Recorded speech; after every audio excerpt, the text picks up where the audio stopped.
សួស្តីបងប្អូនទាំងអស់គ្នាក្នុងរយៈពេល2ថ្ងៃនេះខ្ញុំសង្កេតឃើញថាមានសារបន្លំបោកបន្លំជាច្រើននៅក្នុង Telegram ហើយខ្ញុំបានទទួលសារនោះប្រហែលជា4-5សារដែរដែលមានជាភាសាខ្មែរផងជាភាសាអង់គ្លេសផងនិងជាភាសាចិនផងដោយសារទាំងនោះគឺមានន័យប្រហាក់ប្រហែលគ្នាដែលសរសេរថាគណនីរបស់យើងមានបញ្ហាហើយនឹងបើយើងមិនដោះស្រាយបញ្ហានោះទេគណនីរបស់យើងនឹងត្រូវបានលុបចេញពីប្រព័ន្ធក្នុងរយៈពេល24ម៉ោងឡើងឡើងហើយខ្ញុំក៏សង្កេតឃើញមាន account របស់អ្នកដែលខ្ញុំស្គាល់មួយចំនួនត្រូវបានក្រុមជនខិលខូចទាំងអស់ទាំងនោះ hack យកទៅដែរដូច្នេះដើម្បីកុំឲ្យខ្លាចជនរងគ្រោះនៅក្នុងករណីនេះសូមបងប្អូនកុំចុចនៅលើ link ឬក៏តំណភ្ជាប់ដែលផ្ញើមកនៅក្នុងសារ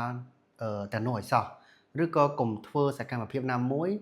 នៅក្នុងសារនោះបងប្អូនគួរតែលុបសារទាំងនោះចោលអញ្ចឹងខ្ញុំសង្ឃឹមថាព័ត៌មាននេះនឹងអាចជាការចែករំលែកមួយដល់បងប្អូនទាំងអស់គ្នាដើម្បីកុំឲ្យចាញ់បោកជនខិលខូចទាំងអស់នោះសូមបងប្អូនចែករំលែកព័ត៌មាននេះទៅមិត្តភ័ក្តិនិងក្រុមគ្រួសាររបស់បងប្អូនទាំងអស់គ្នាសូមអរគុណ